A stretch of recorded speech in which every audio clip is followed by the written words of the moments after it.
On this episode of ReLiterated, Simon Belmont, sworn enemy of Dracula and the hero of Castlevania, that's Castlevania the place, not Castlevania the video game, is a man on a mission. His goal is to reunite the scattered body parts of his vanquished foe and beat him up all over again because he apparently didn't do a good enough job and now the land of Castlevania is cursed. Oops. He decides his best bet for success in this endeavor is to recruit a totally radical, junk food eating, wisecracking kid from Earth in the 1990s who's conquered Castlevania, the video game, not the place, almost 20 times to tag along on the expedition. And when a problem comes along, they just whip it. Matty Ice and Marky Mark join us on another podcast crossover episode to discuss Worlds of Power, Castlevania 2, Simon's Quest, on ReLiterated, the podcast that's a miserable little pile of secrets.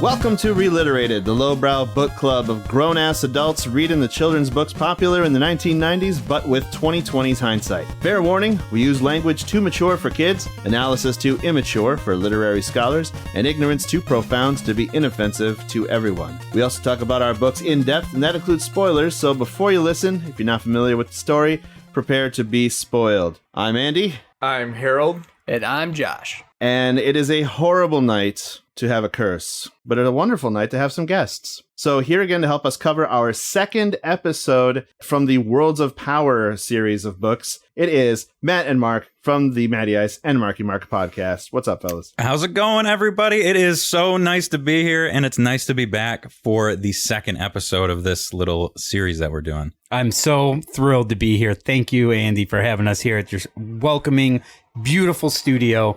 We are back here, ReLiterated. We miss you guys. Josh, it's always great to see you. Harold, amazing. God, you guys are so great, and I'm so happy to be here. And it's all in person too, so we get to talk about this just absolutely amazing book together. Yeah, last one. See, last one we did the Metal Gear, right? Yeah, and I wasn't really a big fan of that game series growing up, but you got that twinkle in your eye. You're excited about this one. This today. one I am. This one just so happens to be my favorite game series of all time. So, oh boy, yeah.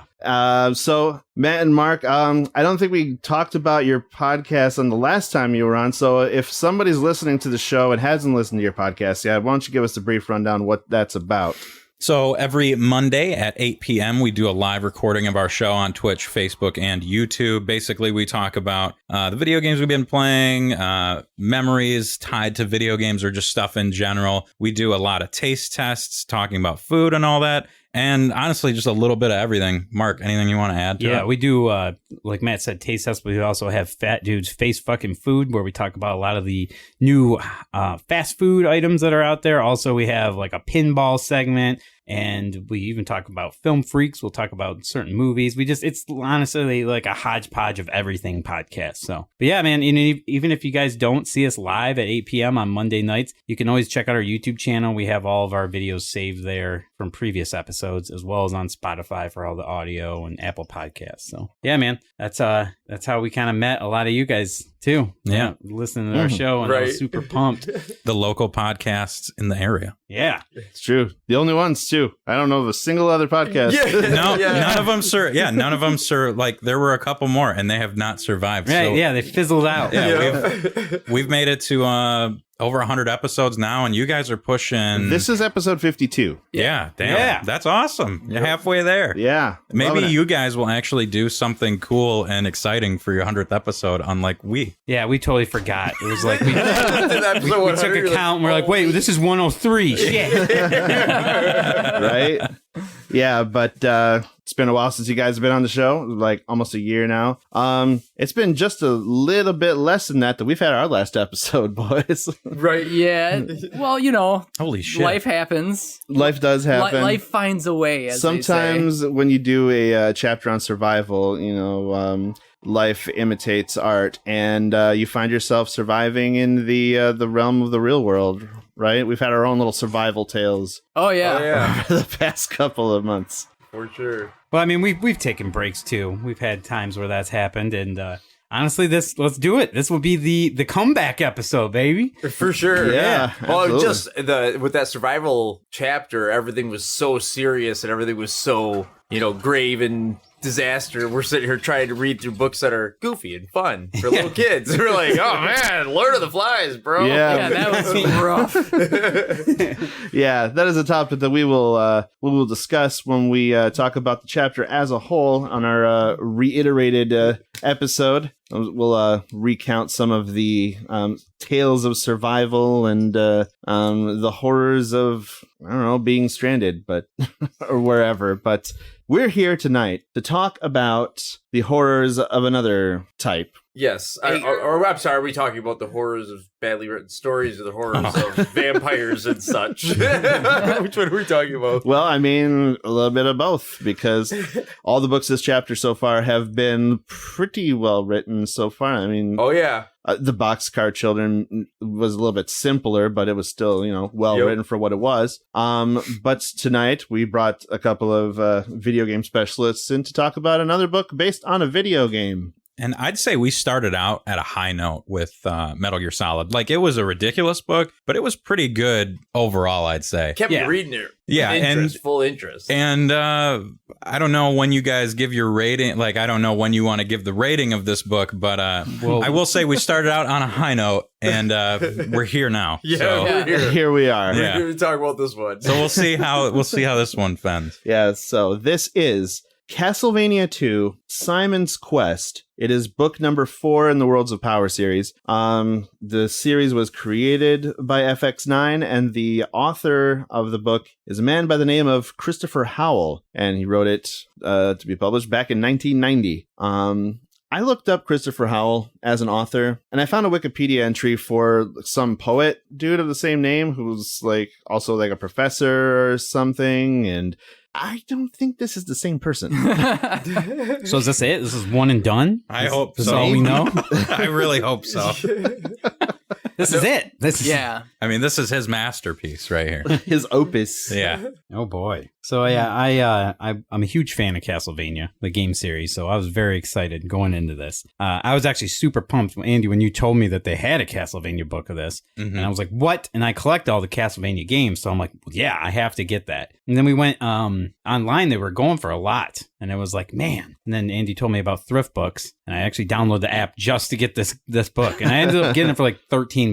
Right. Mhm. Shout out to Thrift Books. Yeah, which is a good price compared to some of the stuff Yeah. online. For a while, the price of this book was pretty high up, but it's kind of settled back down into like a $7-8 range. I've been keeping kind of like an email update on the price changes or whatever. It's on my wish list, is what it is, And on Thrift Books. the copy I got looks like it's been chewed on by about like 100 different kids in a school library. But Josh, you got something special in yours, don't I you? actually still have the card that came with it, the Worlds of Power trading card. Collect them all. I mean, it looks brand new. It's very, very shiny and sheen. And 32 then years old. on the back, Yeah. there is a clue for the game that if you hold it up to a mirror, you can read it. Oh, Something man. about the laurels. That So- must have something to do with the fact that you can't see Dracula in the mirror. Yeah. So does that mean that each one of these books is supposed to have a trading card with it it? originally came with a trading card. I wonder- This one, if you look, this one here says win a Game Boy, details inside, plus free trading card. Okay. See, mine doesn't say that in front. Yeah, Oh, mine doesn't man. either. Huh. This Mine must have doesn't been either. these must have been first pressing then. Oh, so like I said, I collect Castlevania. So if you want to like do some swapsies, or I can pay you through Venmo for He your does- copy. He does. Mark has Venmo, and he's let me know about it. Yes, Do you have PayPal? I'm old, so I don't have Venmo. I've got you covered on PayPal. Yeah, So what I'll do, I'll Venmo the money to Matt, and then he'll PayPal it to you. there we go. Well, then you'll have to talk to Harold because he's the one that bought the book. Yeah. Figure it out. We got a love rectangle going on now. Yeah.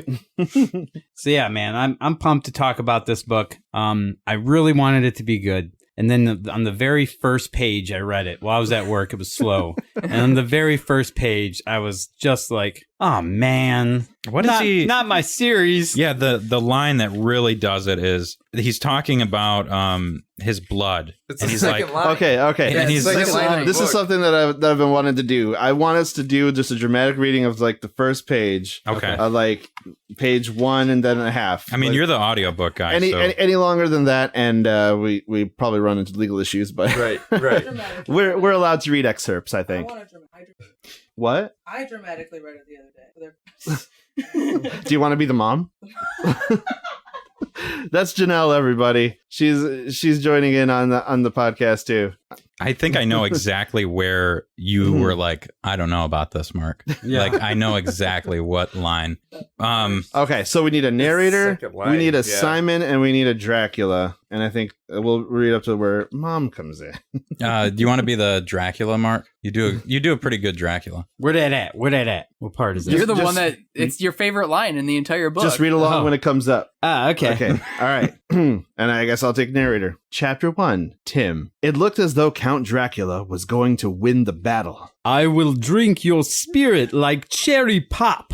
said the Count, flapping his cape and showing his fangs. Yes, Simon Belmont, you will become one of my children of the night. Simon shivered with fear. They both stood upon a castle tower. Beyond was darkness, except for a cold moon in the sky, like a dead eye. Wind chuckled softly along the battlements. The air was full of the smell of the garlic clove necklace Simon had around his neck. No, Count Dracula, you will not drink my spirit this day.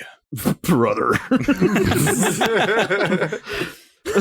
Okay, now I kind of struggle as to like what Simon Belmont sounded like in my head. That's exactly what he said. And it's Hulk Hogan. Yeah, there you go. Now you know. All right. He said, snapping his thorn whip with a crack as loud as a gunshot. And by the way, it doesn't taste like cherry pop at all, so it's nothing you'd want anyway. Let me be the judge of that. And the vampire leapt at him. He flapped his long arms and they became wings. His gigantic teeth gleamed as the mouth opened wide, seeking to bite, No, you don't, Count Dracula. said Simon Belmont, his long blonde hair streaming in the night wind. He held up the magical item he had worked so long and hard to obtain. For I have the power of the magic crystal, and that is the one. Timothy! Simon Belmont started. Timothy Bradley, are you listening to me? Simon dropped the magic crystal. It smashed to the floor and burst into 1,000 brilliant pieces. Count Dracula laughed cruelly. A vampire has no better ally than a mother. He leapt on the boy, and then the magical world of Castlevania dissolved around Tim Bradley like twinkling gossamer. Well, I think we just discovered the next thing that we could all do. Like, let's just find a book. you something, Let me tell you something, brother. I think that we should start a book reading show. Yeah. I know Count Dracula's been talking about saying his prayers and drinking his milk. Well, as people who have read books on a podcast for a show, I don't think that's gonna work. Yeah, you can't just do it. As soon as you get big enough to be noticed, they crack down on you. Yeah. Yep. So, yeah, that's the thing is you just stay so low under the radar. You just read But books then- that no one's interested in. And then you have like your cult following and then you're good. You could do it with something like Winnie the Pooh or anything like that. Anything that's fair use now. Yep. Oh, yeah. Oh, there you Yeah. go. That's how you do We it. should do Winnie the Pooh. That it's super fun. So- Winnie the Pooh would be fun, actually. Yeah, if we Right. find like public domain stuff like that, which Winnie the Pooh is public domain now. Not not anything related to Disney Winnie the Pooh. Just I'm immediately going through all the 8 characters, trying to decide which voice I can nail the best. We've been doing a topic on our show called Neighborhood Watch, and we've been doing like voice acting for it because it's something Mark and I really love. We may not be the greatest at it, but it's just something fun to do, and who cares about what other people think? It's been really fun to write It's for. it's been a ton of fun, so that would be something that I think would be just a blast to do together. absolutely. Just Yeah. make an ass of yourself and have a good time with it. Right. Well, it's like an old time radio show, basically. It's what you're talking about. Yeah, So, exactly. Yeah, exactly. Super fun. Oh, Pooh, I just. I'm trying, Piglet, and it's not good. Yeah. But yes, so the cherry, I'm going to assume that the cherry pop line was where you were like, oh boy. Yep. You got it. Oh yeah, That's it. Dracula is there- aware of things that exist in like real 20th century life. Because what made me worried is when in the Metal Gear, like nobody dies, right? Mhm. There's no death, like there's no like nobody really gets shot or like it's weird. And then so I'm like, oh, they're gonna do this. They're not gonna say blood. Are they really gonna call it cherry pop the whole book? and spirit. Yeah, drinking your The spirit, not your like blood. cherry But Yeah. pop. Yep. yeah. They said you can't say blood, and he was like, how do I make it sound like he's gonna drink your blood without it being? I got it, cherry pop. Yeah, 'cause I didn't expect it to be the second line when you sent a message out where you're like cherry pop, and he says spoilers, you know. Yeah. And then Spoilers. Because I was like, hey, I haven't read this yet. and I'm like, huh. I'm like, it's like the first line. Yeah, Yeah, First so then when spoken line. I found it and I was like, oh, that's like the second line. Yeah. Oh, that's not good. I had to listen. I didn't have a copy of this because I didn't know that you had an extra one. So I listened to an audiobook version of it, and that came up. I'm like, oh man, this is going to be a struggle to get through. It was a struggle to get through. Yeah. I will agree. Yeah. Did All you right. guys at least make it go faster than one speed? Oh, I did 1.5. Okay. Oh, that's such a good idea. Yeah. I didn't even think Yeah, about it that. It was actually Yeah. easier to pay Oh. attention to when you go 1.5 speed. This book is an example of when someone, I take it back. Tolkien is at least good at writing that way. Okay. This guy right here, I don't know what he was on, but it was basically like when somebody tries Tolkien, but they're really, really bad at it. You know? So All right. like you're talking about 1.5 with your audiobook speed? Yeah. Oh, okay. You know, Yeah. with his mind, with his eyes. He I don't just know. yeah. Like he's like did like half a line, like 1.5 lines. And He now did. let's read this bitch. I he- actually he- read books 4 pages at a time. He did half a line of something, and then he was able to read it at Yeah. 1.5 speed. So one thing I want to say with this book, like when we're gonna get into it and everything, but I feel like if it didn't have the Castlevania like stamp on it and the name and the characters, that if they were completely different characters, completely different like world, like if it wasn't called Castlevania, if it wasn't Simon Belmont, Dracula, I don't think I would hate it as much. That's the thing. Like I could Right. see some of the characters in it being like, oh, that would just be like a neat little kind of crappy fantasy book or something. But the fact that it's Castlevania makes me sad. Yeah. I just really hope that Timothy Bradley is like canon to the Castlevania story now because he's Right. such an important character. I mean, if Solid Snake Justin Halley wasn't. Yeah, you're probably right. I was Right. hoping Timothy Bradley was going to die the entire book. Yeah. Oh, man. I always dies. I'm like, every time he brought up something that he always brings up all the time, which we'll talk about, I was just like, please die. Please, please. Just every time he had a line, it's like, God. Every just time he die. came close to dying, I'm like, this is it, die. Didn't happen. Spoiler. All right, so why don't we turn it over to Harold for the Bob's Your Uncle of Castlevania 2 Simon's Quest before we go into the finer details of the story.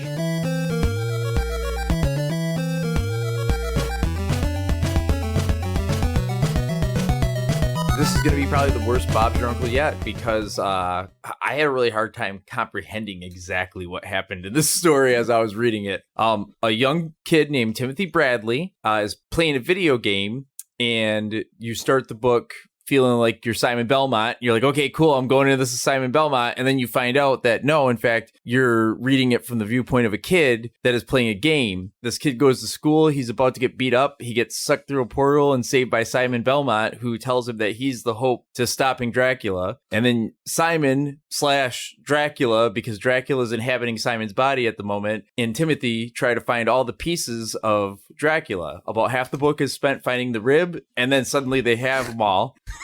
And they're able to bring Dracula back, and they fight him. And this time when they kill him, they start him on fire. And then Timothy Bradley gets sent back, and Bob's your uncle. He has to deal with 8th grade, and he's thinking it's scarier than Castlevania. Which That is it. Yeah, that's it. I mean, there's a lot. There's things that happen in there otherwise, but that's basically it.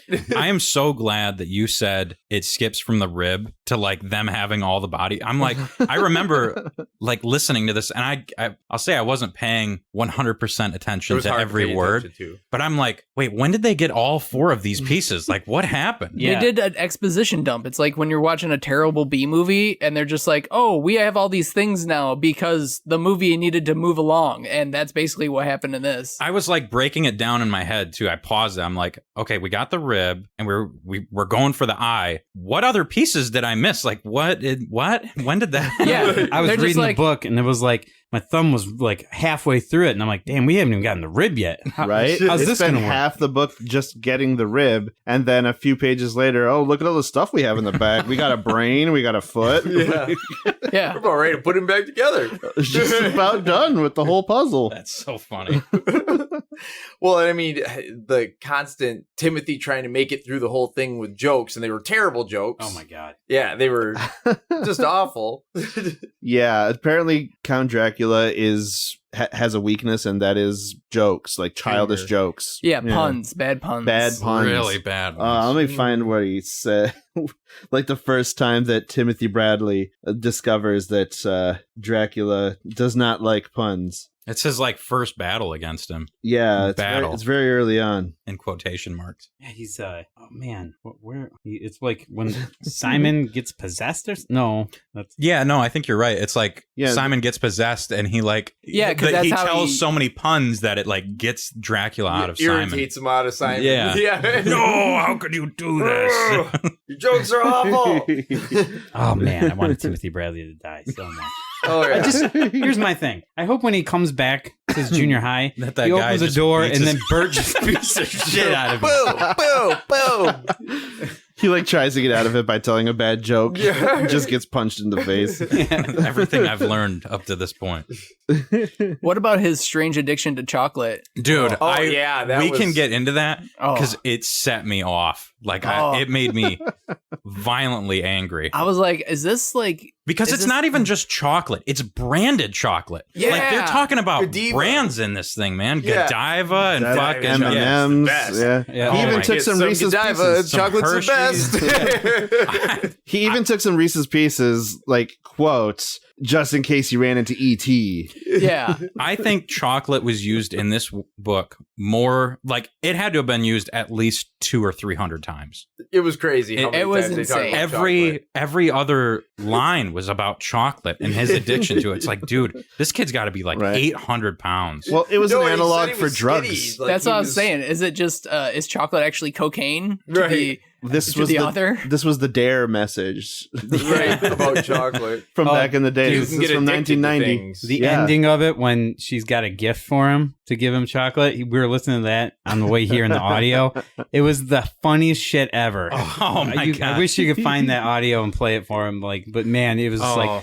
like the dark, creamy chocolate. It was the Just most uncomfortable thing I've I ever. could just imagine it sliding down my throat. Oh my and I god! was like, yeah. Oh. Yeah, that was weird. The audiobook part of that is the worst thing you'll ever hear from a kid's book. I brought something for you, Tim, said Linda Entwistle. Something from the dimension where I was imprisoned that they don't have here, but I know you like. She pulled out a large bar of rich, brown milk chocolate. Tim could feel himself about to drool at the very sight of the pieces of deliciousness. Boy, he wanted to just take it all in his mouth and chew it up and let the wonderful gooey stuff slide down his throat and... Wait a minute. No, he didn't. Well, maybe he did. But now he realized that he had something far more wonderful than just a love for chocolate. He had control. He had a choice. Thanks, Linda. That's very nice of you, but I think I'll pass for now. She smiled prettily at him. Okay, I understand. I'm not really trying to tempt you, Tim. No, I realize that. It's just that it's nice to be able to say no. I was cry laughing in the car. It got me so bad. yeah. All right. What's well, this joke here? what joke? Did you find it? Well, he tells a series of jokes to Dracula. Dracula talks something about, like, I will sink my lovely fangs into your soul. And Tim shoots back, is that the tooth? And Dracula's like, ah! It's like Laffy Taffy level jokes. Yeah. Oh, yeah. A Like pun. truth. I abhor puns.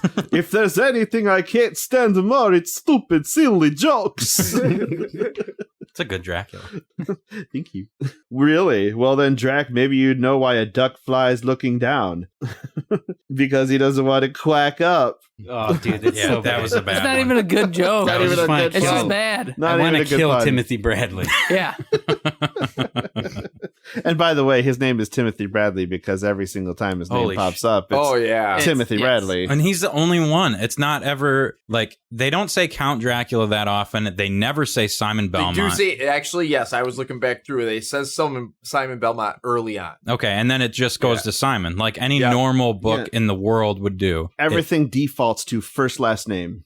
Yeah, it's crazy because even at the end, they're still saying Timothy Bradley. Timothy Bradley. It's like, who the fuck Who's cares? Timothy Bradley? Oh my Did God. Timothy Bradley win some kind of contest to be in a World Power book? Or He had something? to have, and he had to have. They sent him like a mailing thing where it's like, Maybe. talk about We your should look into favorite that. things. Godiva chocolate and M&Ms were the And only Reebok. They threw a Reebok ad. Reebok. Reebok under my- Oh, hair. and the obsession with Arnold Schwarzenegger. He gets There brought was- up yeah. a few times in there. Any monster that had muscles, he was compared to Arnold Schwarzenegger. Like this one monster had biceps that would make Arnold Schwarzenegger jealous or like weep with envy or something. Freddie Monster. Not Eddie Munster. Oh my God, Freddie, Oh, yeah. Freddie IE, Yes. by the way. Yeah. Freddie IE. Oh, it's the Yeah, IE Freddie with that an makes IE. them because good. because Yeah. if it's Y, yeah, they're bad. They're bad Yep, monsters. like Freddy Krueger. So stupid.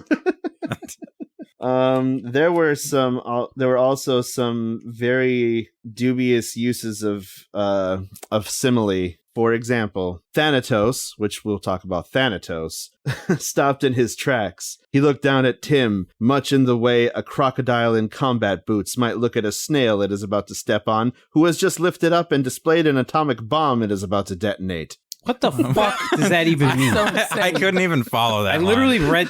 Amanda was sitting on me, sitting on the. Well, I wish she was sitting on me. Damn. But no, she's sitting on the couch next to me, and I'm like, "You got to let me read this paragraph for you real quick, or sentence, run-on sentence, or whatever that is." And I read that. It was that sentence? Yeah, that one there. The ant with the Yeah. nuclear device? And she's like, "What the fuck?" And I'm like, "Right? What does that even mean?" What does that mean? Yeah, So bizarre. yeah, dude, fucking What's- nuts. So is Thanatos even in? Oh, I was gonna Google him. I don't Yeah, think I Thanatos is in Castlevania. He's like He is because they give a tip for like how to beat him. Yeah, no, they but do. but they don't ever call him that in In the game? Castlevania. He's just death. They never call him Thanatos. That's like going into what lore, what mythology is that? Thanatos is ancient Greek religion and mythology, the personification of death. Yeah, he's like Zeus's son, who is death incarnate or Thanatos whatever. was the son of Nyx, the goddess of night, Yeah. and the brother of Hypnos. Apparently, there's Pokemon in there too. The god of sleep. He appeared to humans to carry them off to the underworld when the time allotted to them by the fates But he's had never- expired. He's never named that in the game. I could be wrong, so someone can call They me just out always on call him that. Death. They just he's just death.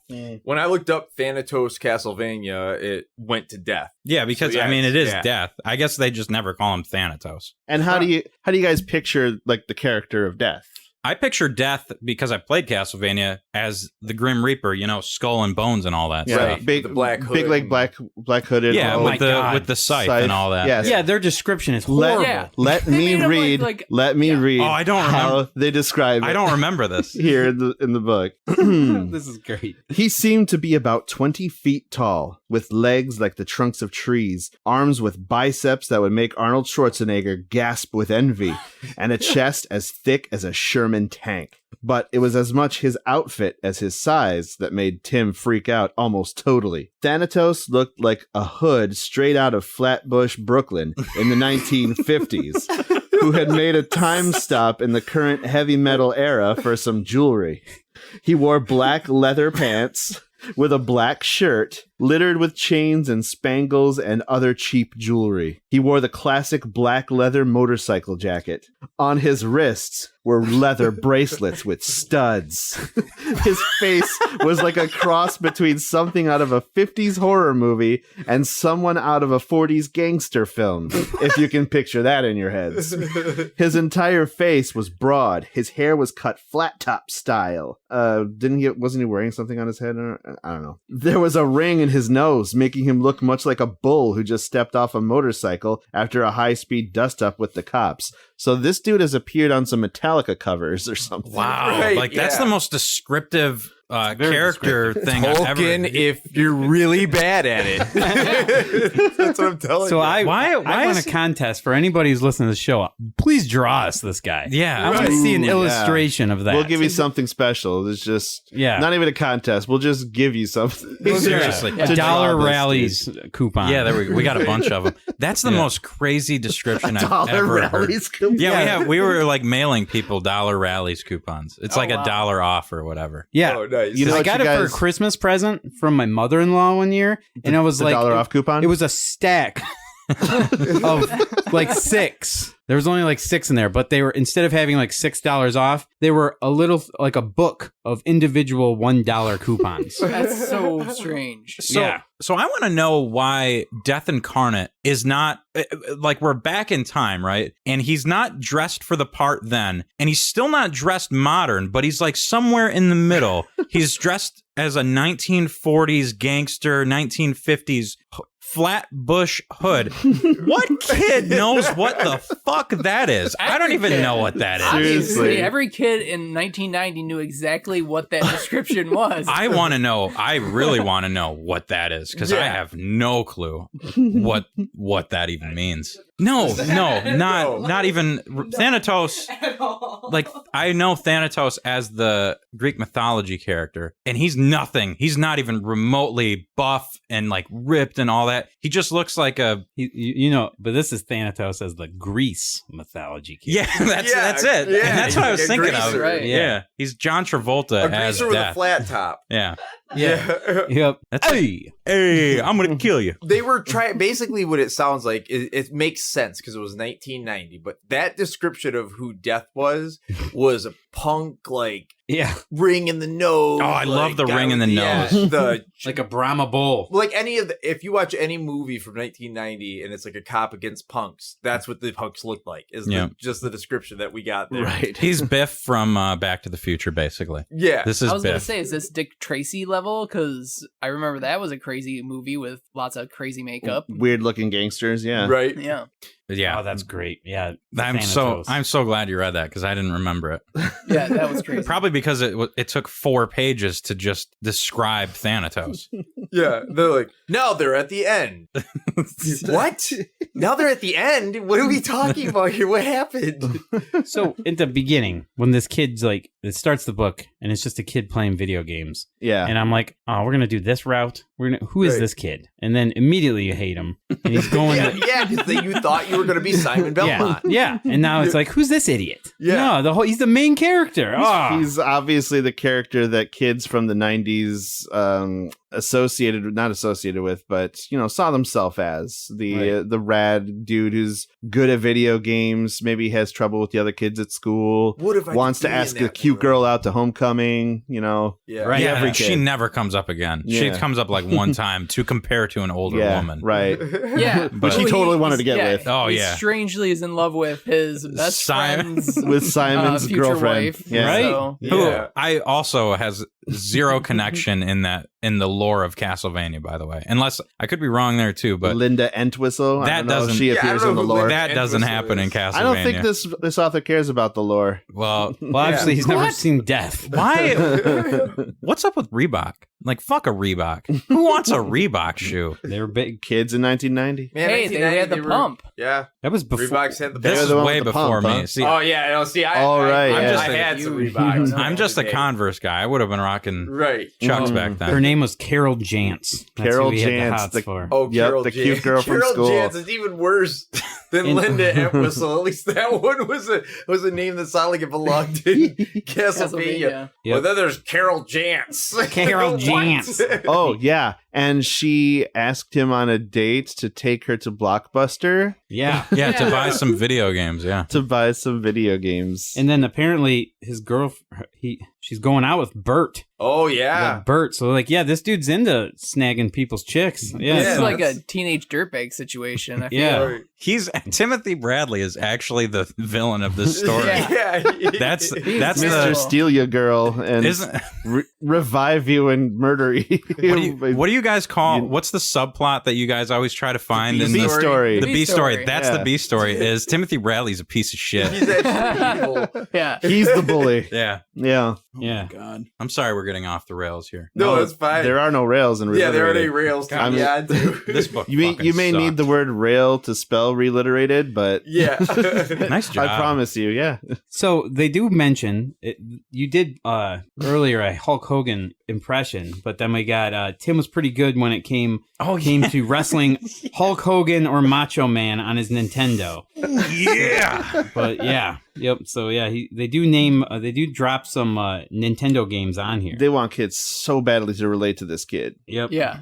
Godiva chocolate, M&M's, Eating Hershey's. Reebok, WWF. Carl Jantz or Carol Jantz. Carol Jantz taking her to Blockbuster. So one thing that I want to say is Castlevania.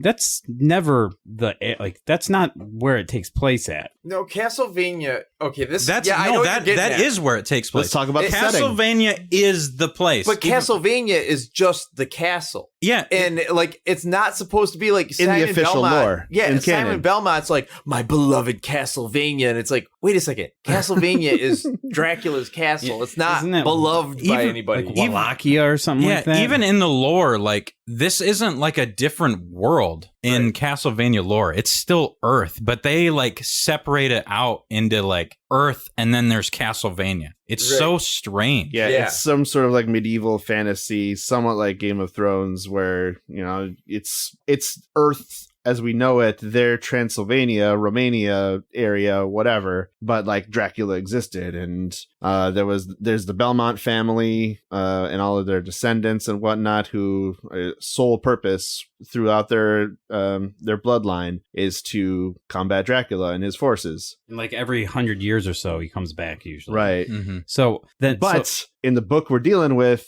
Castlevania is a dimension, Right. like a alternate dimension. It's a whole place that's actually very beautiful, very pretty. Simon Belmont loves to live in it, but Dracula has it cursed. yeah. And he So it's doesn't never daylight. and he doesn't like Earth. Dracula does not like Earth, and he talks about he's like not welcome in Earth. Like He mentioned He's- something like that.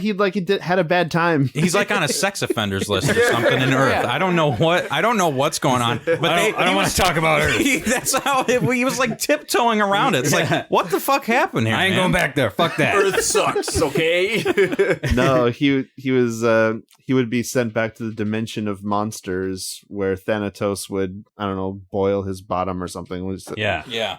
Something like that. Death is taking the place of the devil in this book. Janelle's in the room just kind of perpetually scrunching her nose at all the details that are coming out. It was weird for us to was a read weird it book. too. Yeah, it's very It's strange. strange. So Simon Belmont just appears at this school. So Yeah. he just Yeah. pops in. In a bathroom. Yeah. In a boy's bathroom. In a little boy's In a bathroom. little boy's bathroom. Yeah. So dimension hop. maybe Castlevania doesn't have the like yeah. things in place that they should. If Dracula had some issues here, Yeah. and Simon was really working towards that. So he doesn't appear in the bathroom. He appears like in the school, and then he like follows him into the bathroom, which makes it even worse. Which is, that's a little bit worse. Yes. This little boy went into the bathroom. That's where I'll... this is a good time to scoop him up. I'll corner him, bring him back, kidnap my world. That's the kid I want right there. Yeah. The one that went to the bathroom. Timothy Bradley. I like someone with 2 first names.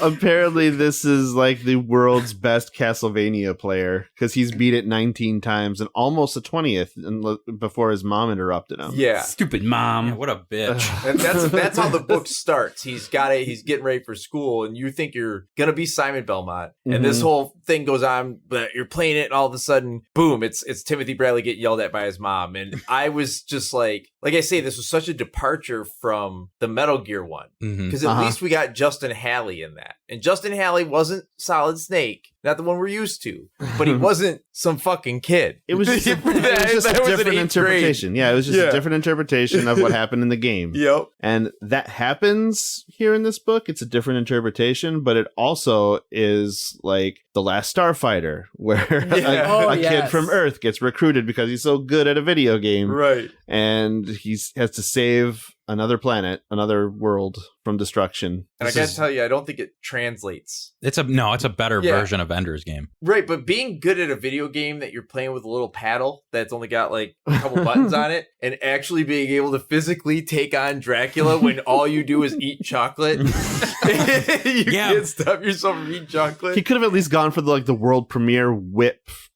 Or whatever they call whip user.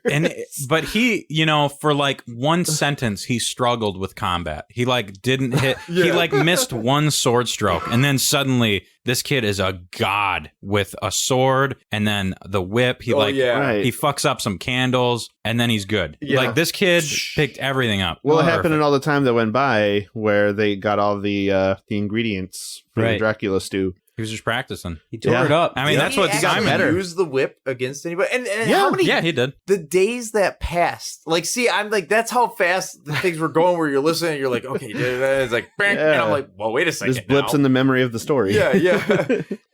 But when he's fights Dracula at the end with the wood stake and stuff, and it's just like, I'm like, how long had they been here? And at some point in there, I believe it's like 2 days, right? I think they said 2.5 days. Yeah, but it's been 2.5 days, and like, he let Simon get some sleep, and he stayed awake, and I'm like, it's been 2.5 days. Yeah, and they got time for a nap. It just doesn't feel like 2.5 days worth of shit has happened yet. I don't know, man. They must have been moving on that day we didn't get to read. Right? Yeah. Well, yeah, they basically did a book version of a montage, which is how everybody has a montage. So that's how he got so good. He was just like, it's just not as visually appealing when you're reading it, right? Because it's just like, oh, now he's good because he worked on it. I mean, the Belmonts have been around for generations fighting Dracula, and Dracula almost gets fucked up by a kid that's been in this place for 2 days. Yeah, it's like someone's really not doing their job. Dracula here sucks. Yeah, that's what it comes down to. That's Dracula's really not very good. So I think FX9 hit Christopher Howell with a deadline because the way like half the book is the rib, like we mentioned. So I think he was like, oh shit, that deadline's due like in 2 days. I got to finish this sucker up. He spent too long working on those barbecue jokes. Yeah. I think this book, it would have been cool to really, because Simon's Quest has kind of like the actual video game itself, not a lot of people like it, but when you actually go back and play it, it's kind of fun, like hearing the ridiculous like hints that the people give you and stuff like that. And it's cool going from story to story. And I thought that that's what this book was going to do, is kind of pick up on that and run with it. Like a villager tells you to go somewhere and then you go to this castle and fight these people. Right. And it started to, and then it didn't. But the game is like a really fun kind of story to run with, even if it's not done that well, or they didn't do it as good as they wanted to. Right. Yeah. But like this book picks that up and then immediately drops it. It's like it does a cool job with like the villagers are going to give you these cryptic hints because they can't tell you directly. And then the first thing that happens, they go to a church and the guy at the church, the holy man at the church, just tells them like, yeah, I got this shit for you. Just buy it. Yeah. Like, what? And he basically says, I work for a church. Come at me, bro. Yeah, like, fuck Dracula. Yeah, right. Like, I'm safe. I can just tell you straight out. They like this little bitch. So I think you're absolutely right. Like, I think this page could have been probably like double the length almost if maybe he had a time crunch, or maybe he had like a word count he had to keep it to. Somebody reminded him that he was writing for kids. Yeah. Because it like would have been halfway through. Yeah, it would have been really cool. Like they set all that stuff up and then, we have all the body parts. So story's done. One of the things, we got to burn them quick. Hurry up. One of the things that was the big thing for this game that people crap on is the whole tornado ride where people get lost at. So there is a game hint here that says, to get to the last two mansions, bring the red crystal to Deborah Cliff and ride the tornado. And then later, when they talk about the tornado, they actually bring up the tornado scene in the book. They never tell you that you have to hold down, Yeah, when that happens. So they- even with these game hints and reading this book, you would still be fucked if you tried playing Castlevania 2. That's one of the biggest criticisms about the game is that it's not really obvious some of these things you have to do. If you play that game with a walkthrough, it's like an 8 out of 10 game. Seriously. If you play that Right. game with no knowledge of it whatsoever, it's like a 3 out of 10 because there's so much of that completely ruins it. And there's no way that you can get past it. Like there's the tornado. There's also a part where you have to go to the edge of this, like these platforms and duck down, and then the screen like goes down. Mhm. It's the only time you ever use it in that game, Mm. and no hints for it are Yeah. given. So it's like, it's just strange. So right now in the room, I've got a YouTube video of a long play playing, and I've watched it. And some of the things that he's done, like I wouldn't know to do it. Like I didn't know you could like go walk through this wall here. Or, If you hit it, like certain walls you can hit, but it won't actually explode, so you can't tell that you knocked it loose. But if you jump up you there, can you can still go walk through it. Yeah. I've been watching this as it's been on in here, and it reminds me of the first time I played. I didn't really play the Castlevania games for Super Nintendo and stuff because they always seemed really clunky to me when I was a kid, and they always seemed really clunky. And so I just couldn't help But it. they're the best ones, right, Mark? Yes. They're But so. Symphony of the Night was my first, like, really fell in love with Castlevania because of all the stuff you could get. You know, there was so much to do. But even in that game, I beat it the first time, and I went over, I was talking to people, I'm like, oh yeah, I beat Castlevania Symphony of the Night. I'm like, it's awesome. They're like, oh, you did the Upside Down Castle? And I'm like, the what fuck now? Yeah. The upside what? It's like Yep. half the game. Yeah, he's like, oh yeah, you've only done half the game. You got to get to the Upside Down Castle. I'm like, well, how do I do that? He's like, oh, you have to get certain glasses to see this orb that's flying around Dracula's head. You kill that orb, and then you'll get the the rest of the game. And I'm like, son of a bitch. Yeah. You know, that was one of the. But it wasn't obvious when you were playing the game either. Yeah, that was one of the many lessons that they had in the book, and you know they did include a whole bunch of like end of GI Joe morality tale lessons here. But one of them was that no man is an island. You can't do it on your own, especially with Castlevania. Like if you don't talk with somebody who knows, you're not gonna beat it. You know, that was a nice little phrase that he uttered. It was like, man, that's like a wholesome thing to say. Right. Out of every ridiculous quote of this book, like that was actually a nice uplifting thing that Simon said. And they do a lot of cool things where they talk about like throwing holy water at stuff to make it break. So like, and that happens in Castlevania 2. And Right. then you got like throwing the daggers at the glowing orbs, like they have the rib in it. Like they do a lot of cool things in that totally happens in Castlevania 2 that you wouldn't know, but it's pretty cool to have included in the book. So there are Right. things in this book that I'm like, cool, neat. Right. Too bad yeah. there's a stupid kid in there. Yeah. Yeah. Yeah, if this book followed Simon, and I from what I was reading, it's like obviously we're gonna try and go through all the World of Powers books if we can. It seems like a lot of them went with like you're kind of the character of the story. You're not just some fucking kid joining into it. But a few of them have done this kind of style, and these are the ones that people don't like because it's just so out there and not what you want from Right. a book like this. No, I want to follow Simon Belmont or anybody. You know what I mean? Even if Right. you messed it up and they were like, oh, Castlevania 2, Trevor's Trials. You know, and I was like, fine, okay, but it's Trevor Belmont Trevor's that we're following. Trials. You know, and then we could bitch about, oh, well, it should be Simon's Quest because it's part 2. You know, Yeah. but you know. How many stories can you guys think of where they pair up like a kid, like this cool kid, with like a big strong hero dude, like Terminator 2, Yep. Last Action Hero. Last That was the Action one Hero that was I the thought first of. thing I was thinking Dude, about. that's Yeah. like the 80s trope right there. It The is. 80s and Serious trope. 80, all of the decade of the 80s, they did that, and then into the early 90s, and they stopped doing that. But Same. they Yeah. loved it. Wreck-It Ralph. Last Action Hero. Did you Yeah. already say that? You're not Yeah, wrong. yeah, Last Action Hero. And La- then you had mentioned earlier the Last Starfighter. I mean, Mhm. that was, 80s, 90s. Yeah. Kazam. Kazam. And Shazam. Oh, yes. Shazam. Where the kid was the big strong Yeah. hero. Yeah, right.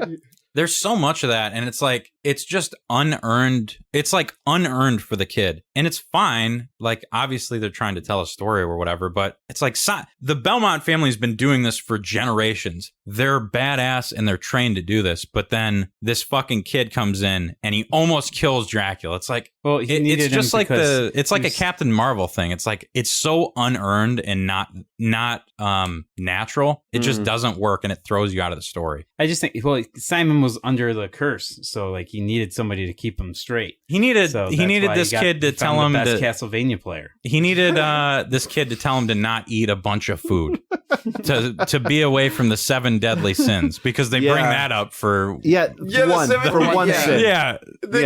He mentions that the 7 deadly sins are what will cause him to become Dracula, and meanwhile the kid starts going, "What about me?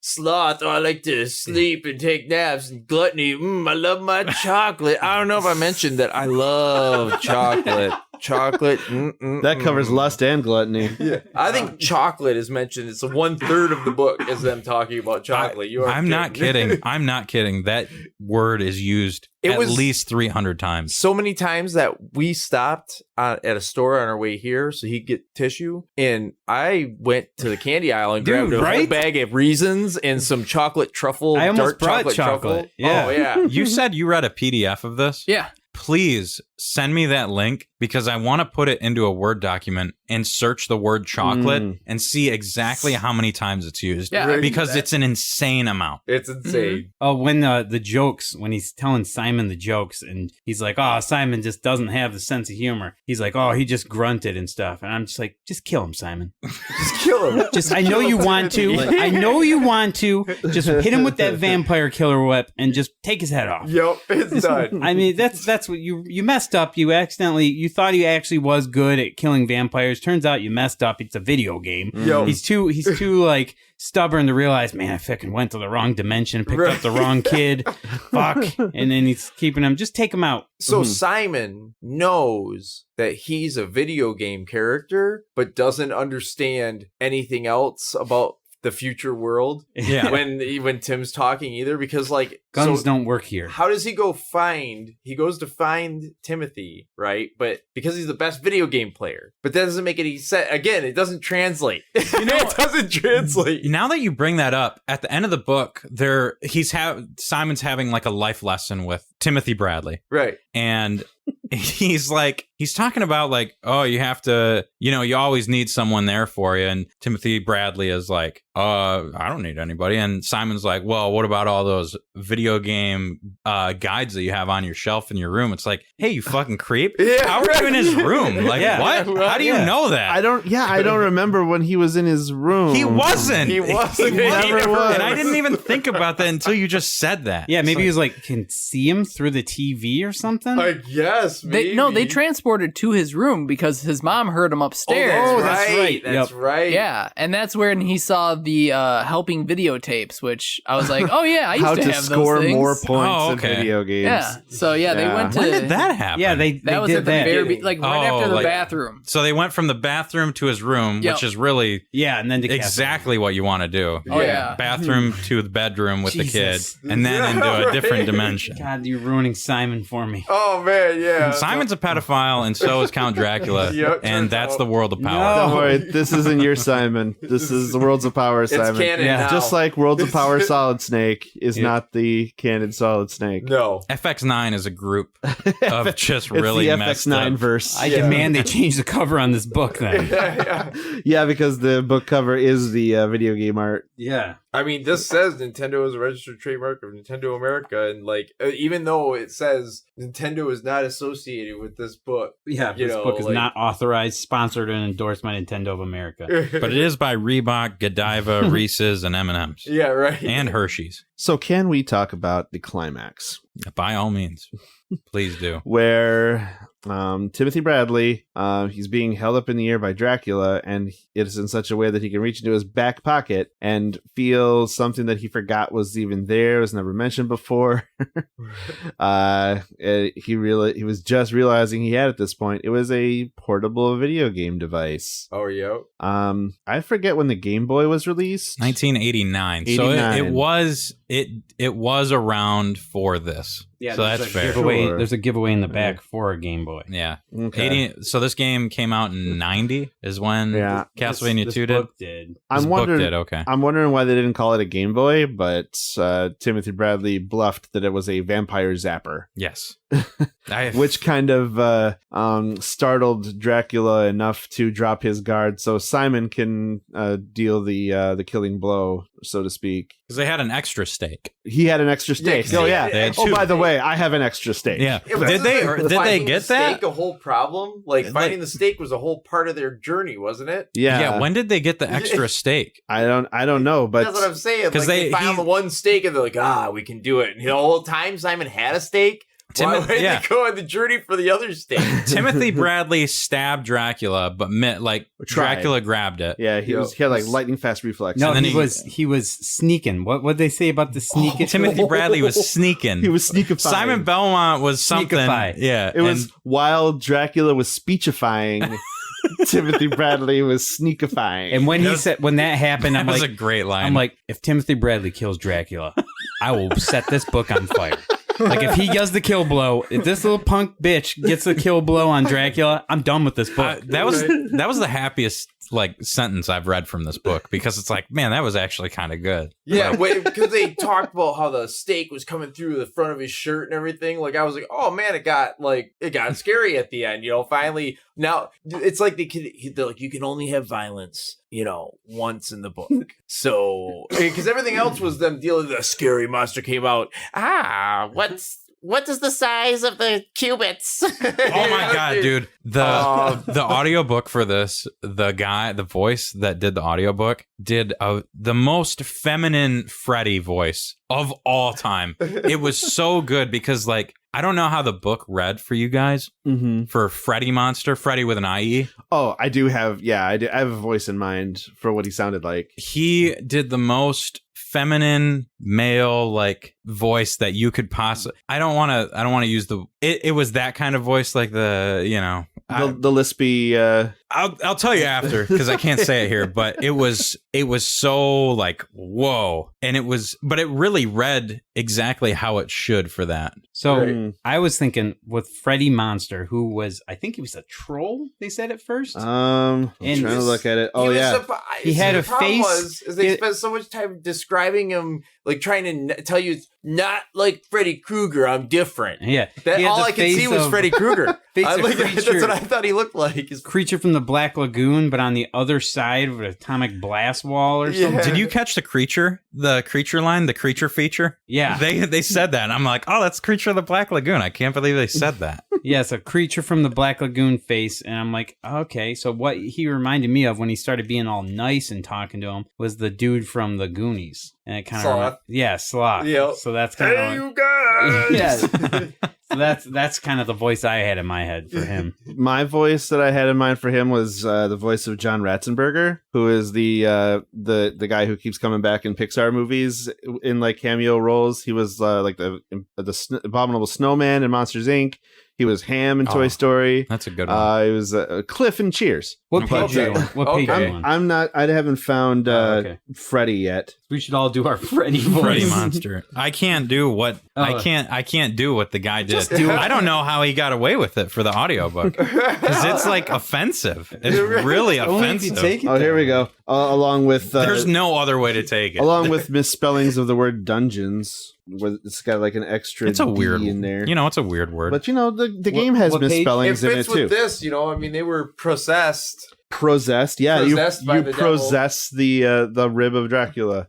It's in chapter 12, Stakeout, starting on page 64. Stakeout. Yeah. I was right on that page. That's crazy. But they get.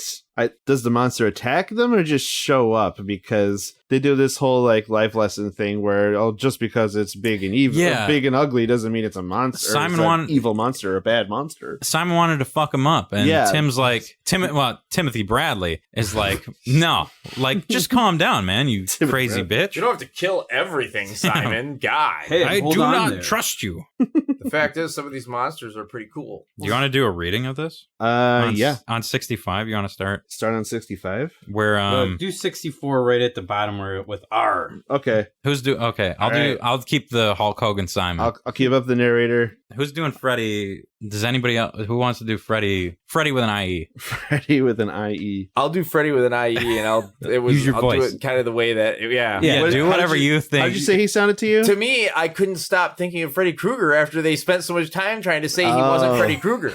Do whatever Freddy you think you need to do that. I'll follow it up with a John Ratzenberger impression. I'll to be, see if I'll I be can Timothy. nail what I was thinking of. You'll be Timothy Bradley? Timothy Bradley. You Yeah. can't. It's not Timothy. It's Timothy Bradley. Okay. Yeah, I'll do my little Dear bitch voice. Little bitch voice for Timothy Bradley. Yeah. Okay. Arg!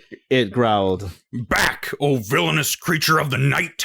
said Simon Belmont, bringing his arm back for a snap of the whip. Hey, hold on there. Said the thing. I said arg because I just stubbed my toe trying to get away from you guys. You want to give me a break?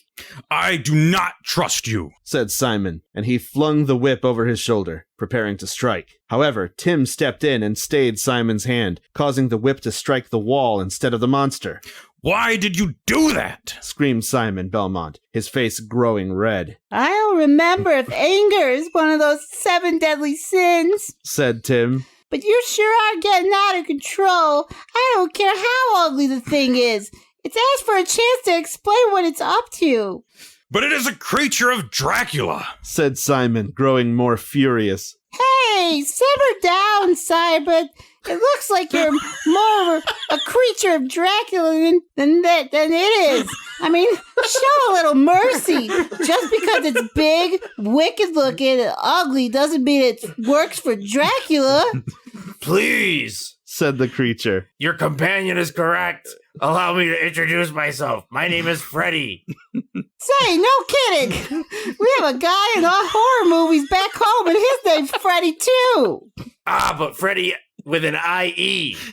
No, I suppose it's with the Y. Well, there you go. All good monsters have their names with an IE. All bad monsters with a Y. It helps keep things straight.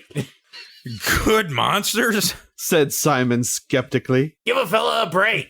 Said Freddy, rearing to his full height with no small amount of indignity. A clatter of loose scales tumbled to the floor like snow. I have a few bad habits, and we all lose our tempers sometimes. But all in all, I must say, I'm a pretty nice guy. Why then has Dracula not possessed you? Don't you think he hasn't tried? But you see, we smart monsters, Freddy tapped his bulbous head cagily. we know how to outwit the old skunk. It's the dumb ones that are in its sway. Not that we don't get tempted sometimes.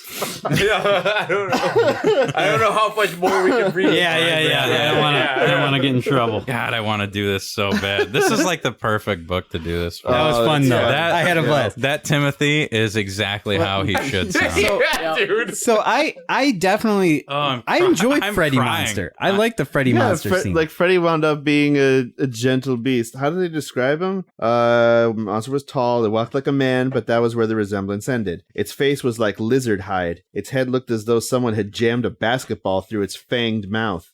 More of that simile there, or metaphor, I suppose, but it looked, thought Tim, like the creature from the Black Lagoon after a long spell on the wrong side of the lead shield in a nuclear reactor. Yikes. Man, just so much. This was like right Tolkien, after. but if you're bad at it. This was like right after Chernobyl too. So Man, Yeah, this was right. just nuclear on the mind. yeah. Please, your companion is correct. Allow me to introduce myself. My name is Freddy. Man, dude, that is. Well, there you go. All good monsters have their names end with an IE. All bad ones with a Y. Helps keep things straight. Oh, chapter 10, a rib tickler. What the fuck's that name all about? Yeah, right. Rib I mean, tickler. half the book is about a rib. So I think Yeah, right. rib tickler. I think I've watched that video a few times. I was gonna say, is that something you get at Adam and Eve? yeah. I think the rib tickler actually involves the McRib, which is only out once in a while. I actually had my very first McRib the other day. Really? Yesterday. Yeah. I'm sorry. Yeah. I eat it. I had every it on time the way comes here. out, It was and just a sandwich. Yeah. It's disgusting. I don't get it. It's really Mm. gross. I don't think it's that bad actually. I did think it was really bad, but I get it every time it comes out, and every time I get it, I taste a little better than the last time. I think it's just because I've become so used to it. I force myself to eat it. Yeah. Yeah. And I I'm think like, it's this is good. I think it's honestly one of there was the Arby's Fusion, whatever the fuck, Philly Fusion that won the worst. It won the worst award for our award show last year. And then I think the McRib is real close to winning that for me personally. Dude, I think it tastes better the more depressed you are. Yeah, no, I think so too. Because like I used to think Sad food it was for sad people. I used to think it was awful, and I've just been having a shit show lately, and it was delicious the Oh my other God, day. dude. I was like, this is so good. I was feeling a little better today. Yeah. It tastes good. It tastes better with tears. Yeah. It's extra salt. Some salt on there. Salt in it, yeah. But there's a lot of like side characters in this book that are kind of cool. They're not the greatest, but it's cool that they throw them in, like Miss Ezedadarada, the longest, weirdest name, just some creepy old lady. And then there's that slime guy. Oh my God. Dude, they have the most description on the slime guy. The slime guy, yes. Like, wow, they really, and they don't talk about him at all. They just describe his slime. And I feel like I remember that really well. And the ghostly eyeball was pissed. Slimy Bar Sinister. Yeah, slimy bar sinister. I wish I would have wrote it down because I was listening to it. I'm like, man, that's the most wicked description of something I've ever heard in a kid's book. And it was about the slime guy. I don't remember what they said, though. It's crazy. I don't remember much about this book. No, it's hard to... I'm really trying to block it out. Yeah, it was hard to keep straight because it's like, as soon as it switched and you found out you were this kid, Timothy Bradley. And they kept saying his name over and over again. I'm like, I don't even feel like, even if they had been like, you are playing the game. You know what I mean? Your mom comes in the room and now it's like it's from your perspective. They made Simon Belmont a supporting character in the story of Castlevania. If you could have kept Bradley or Godiva Chocolate out of this thing, this would have been a 10 out of 10 book. Godiva Chocolate, so I mean... They're good, man. They're good. They're great, but I don't know if they need to get... Simply just tell the story of Simon's Quest, the game. Yeah. Maybe just get rid of Timothy Bradley altogether and just, tell us the story the of... whole thing. That's a I knew crazy you had idea. to dust him with Dracula. I could tell because you haven't been eating chocolate every hour. Yeah. He's like, I knew that you were fucked up a little bit because you weren't talking about chocolate, even though you really were talking about chocolate like every sentence. Yeah, and slimy Bar Sinister actually gets tricked from chocolate. He was going to eat them, and then he's like, we taste like chocolate. He's like, chocolate? What is this? Yeah. What is that? Yeah, and Simon was like, I fucking hate chocolate because we talked about it for 80 pages of this book so far. Yeah. Don't fucking eat chocolate. Yeah, slimy Bar Sinister. There's some wild characters in this book for sure. Mm-hmm. But yeah. We've touched on about all of that happened in the book. Yeah, did we come up with the B story? We did. It's this is my B story. It's Count Dracula and Simon Belmont are both pedophiles and on the sex offender list. Yeah. And they're also victims in Timothy Bradley's evil plan because Timothy Bradley's the villain. Yeah, there we go. Yeah. Exactly. There's a lot of B stories going on there. He's trying. Timothy Bradley is actually Chris Hansen. I think the real, if you want to go for a deep dive B story, it's trying to figure out why Dracula isn't allowed back on Earth. Like why Thanatos is just so against him being back on Earth. And I really think it has to do with that whole kind of thing, I was taking a darker approach. Like Timothy Bradley shoots up his school and he's like, Simon Belmont told me to do it. Dracula was gonna come in here. I thought he was going to take the whip back to Earth to deal with the bully. Trapping him in the bathroom. I still would love that, though. How are you going to leave us on that cliffhanger? Yeah, they really left it on left it on a cliffhanger. He didn't get the older chick. He didn't get the younger chick. He didn't deal with the bully. Yeah, and what kind of PTSD is this guy going to have from all this stuff? Right. And then all of the Simon and what's her name? Linda Entwistle. Yeah, Linda Entwistle. They're both telling him, "Don't fight him. There's enough violence here." And then there's somehow way more violence in your world. Man, right. Oh man. Timothy Bradley's like, man, it's so much simpler here in Castlevania where you can just whip a problem. Yeah, you talk your problem or talk through a riddle.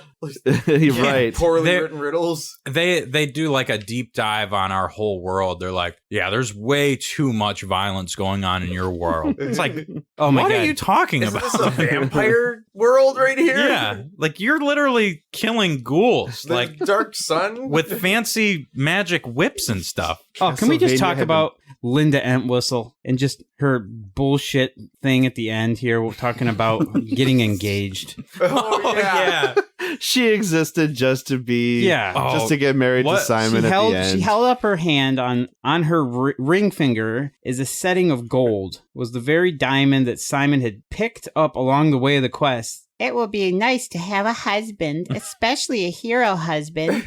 But I suspect that husbands are much the same, hero or no hero. Simon looked a little puzzled, but happy. Hey, I'd be looking a little puzzled too. She just Yeah, I saved, feel like- you just saved your life. Be a little more pumped. This whole thing of her holding that up, like, okay, so the diamond was found midway somewhere in the quest. Okay, and did Simon go and get it made into an engagement ring, or did she get it made into an engagement ring? And he was just finding out, like, she's like, "Oh, great! Guess what? You're marrying me." Yeah, he's like, Is "Ah, she just- the one with the dimension, the time and space bending spells that sent think so. Simon to Yeah. like the Earth dimension, whatever? Yeah, Because her- they her really spells. downplay that in favor of making her the damsel in distress Right. and then the hot woman that the big buff hero marries at the end. But like, he never proposed. He's just like, what? Yeah. I just, whoa, I just found some ring, and you like you just found put it this on- ring in my pocket? Married. Whoa, Who whoa. said anything about marriage? Yeah. Can I read the chocolate part from Linda at the end there? Oh, do. Yes. Yes. Okay. Yeah. All right. So this is at the end. She already Right after she this got is the ring. Right after the ring, she's talking to Timothy Bradley, by the way. In She's case you like, forgot. Yeah. Bradley. I brought something for you, Tim, said Linda. Something from the dimension where I was imprisoned that they don't have here, but I know that you'd like. She pulled out a large bar of rich brown milk chocolate. Tim could feel himself about to drool at the very sight of this piece of deliciousness. Boy, he wanted to just take it in his mouth and chew it up and let the wonderful gooey stuff slide down his throat. And wait a minute. No, he didn't. Well, maybe he did, but now he realized that he had something far more wonderful than just a love for chocolate. He had control. It's like, what the fuck was that whole thing? Yeah, man. I don't love chocolate as much as I love self-control. 1990s lessons. This Yep. guy, the guy that wrote this, Christopher Howell, he started on a cocaine bender when he started this book, okay? And he wrote like half the book of the rib thing, and then he realized that, man, I'm on a cocaine bender, I gotta get off this. So he like brought himself down, and he was just like, I'm gonna finish the book real quick, but he was like, fuck this, I don't feel like writing it, and he finished the book, right? And that's what happened here. Or like he's like, or he was taking like antidepressants and then he mixed up his bottles and took like 4 Viagra at the end of like Neither at, of like, those the drugs last existed back then. No one was popping boner pills and antidepressants. no, he was coming to his realization at the end, like maybe he did some shrooms to try and get himself off the cocaine, and he's fucking sitting there and he's like, here's the thing, man, this chocolate is just creamy and I just want to chew it up and swallow it down my throat. The gooiness. That was the funniest thing and also the most uncomfortable thing to hear from a children's audiobook in the car on the ride here with Mark. Like there's that combination of things. The perfect storm. It really is. I was laughing hearing that. It was so uncomfortable. It's like there's no way that's in a child's book. And it's fucking right here. It literally is. They were trying to get you to not like chocolate. They're like, chocolate's bad for you kids. Mm-hmm. But It you really want that. felt like I was watching a Saturday morning cartoon, with like everything being so radical and so quippy and so just cartoonishly outlandish. It was like Captain N the Game Master. He got zapped into a Nintendo world and did his shit. Yep. And had a lesson to tell at the end. I would love to see this made into a movie. Yeah, it'd be interesting. Just like dance around the Castlevania, not part of the Castlevania lore, story, whatever. Just it's its own story, and it's about Dracula, but not Simon Belmont. Yeah, right. His name would be like Byman Selmont. Or Byman Selmont. Just Byman Selmont. That's it's good. like a knockoff of the story. So, do you guys can I give a rating on this book? Like out of 10? Yeah. I mean, we don't really have a rating system. We do. Would you recommend this book? Well, that's what we do. Man, that's not I don't know if that's a good enough. That's a tough rating system because I recommend people read this book because of how funny and ridiculous it is. But that's But it's that's a horrible. exactly what it is. It's a horrible book. Yeah. It's atrocious. Would you recommend people read this? Even like we've read books where we might not agree. Like I wouldn't recommend that people read that, but then one of us would come up and say, well, I would recommend a person that like this or that's into this stuff might read this book, even though it's ridiculous, even though it's silly. I absolutely recommend this book. Yeah. It's fucking hilarious. Wow. Like, yeah, why not? How long? So the audiobook took 3 hours, not even. It's took like 2 hours and 41 minutes. Yeah. And if you're really reading this thing, I think you could finish this in about 2 hours. Yeah. No problem. Yeah. 2 hour it took read. me about 2.5, 3 hours, and I kept taking breaks, and Yeah. I would look up, and my stepdad Jim would be like, "How is it?" And I'm like, "Still terrible." He's like, "Yep, I Yeah. figured." Yeah. Just to know the story of Timothy Bradley, I think that's worth 2 to 3 hours of your time. Yeah, right. Mhm. right. I'm a slower reader. It took me about like a day. Right. Yeah, well, you probably took breaks Well, too. no, though. I You're like, fell okay. asleep. I Yeah. fell asleep while we were watching it today. I Thank called God you. you called Yeah, me I and woke called- me up because I was laying on my bed reading it, and when they started just describing that freaking crystal that is like a flashlight going through that hallway, I fell asleep and my book fell out of my hand and I lost my spot because my thumb was my bookmark for a sec. Oh no! Yeah, and I fell asleep. Oh. And then he called me. Thank God. He's like, "You want to come over and watch the Lions game?" I'm like, "I can't now. I just fell asleep and I got to read this thing." No time, yeah. I So would recommend it also. you recommend Yeah. it. I recommend it. What about you guys? I mean, I would recommend it even if you end up reading only halfway through it. You're like, I'm done reading this fucking book. Just because it's amazing that it got put out at all. Yeah. You know what I mean? Yeah. Like, they really Mhm. should have been like, no, we need to redo this. Get a different guy or something. Like any other person Someone in the who is world. not on a coke bender. Yeah, for somebody who's not into the white stuff. So Yeah, the reason I recommend it is I like the characters, like the side characters. I think they're fun. You'd like Timothy Bradley? No, I hate him. But yeah, I like the slime guy. I like Eddie Munster. I like all the different side characters. I think they're fun. I like that they end up being nice and they're not like just getting whipped and die. Oh yeah, and then when they die, they don't die. They go transform to They another get dimension. transported to and another they dimension. Absorb their energy, Yeah, Right. they Mhm. disappear. which is called getting a heart when they. Right. Yeah. Picking up a heart. Yep. What So- about Josh and Andy? I would definitely recommend it because it is so crazy, and yeah, you can find it online. You don't have to buy it. It is available, and yes, there is an audiobook. Luckily I didn't listen to the audiobook, so I got to hear my own voices and things like that. For some reason, I did not think of Dracula with the classic blah blah blah. For some reason, he sounded more like Skeletor Oh, in my nice. head. I don't know why. That's It was awesome. actually just really, really funny. In Castlevania really- Symphony of the Night, I'd say he's more like a Skeletor voice. Then that He's makes like sense. Yeah. Yeah, he's That like, makes sense. Oh, Symphony of the no, Night? Trevor Oh, yeah. Belmont. And so, like, I'm reading it, and it's like, yes, What is a Red man? Pop, and I was like, so is he from the Midwest too? Because he used the term pop instead of soda or something like You that. spit it like cherry pop. So Cherry yeah, pop thing, was I just, couldn't like, believe so that. weird. When I read it for this, I did the blah blah blah Dracula. But yeah, when I was reading it, I was definitely thinking Symphony of the Night. Yeah, you get into it and he doesn't sound like he's got that Romanian accent. He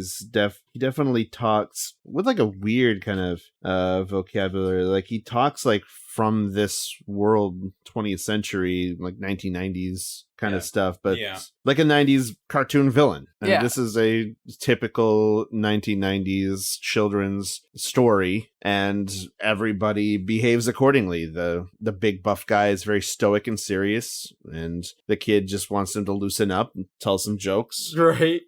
I just, Maybe have a hug at the end. I want to let you guys know it's so hilarious. I'm sitting with my back to the TV and I am just watching my whole. It was when I lived in my last house, I had the NES TV next to me. So whenever Mark looked over when I was talking, his eyes would just fixate on our NES TV going off, and I'm just watching like mainly rest of us. three of you just watching this Castlevania I've been playthrough. obsessed Dude, you've watching been this. watching this I've been watching the whole time. I'm like, I want to play this so bad. I think you could probably speed run this game now. Probably.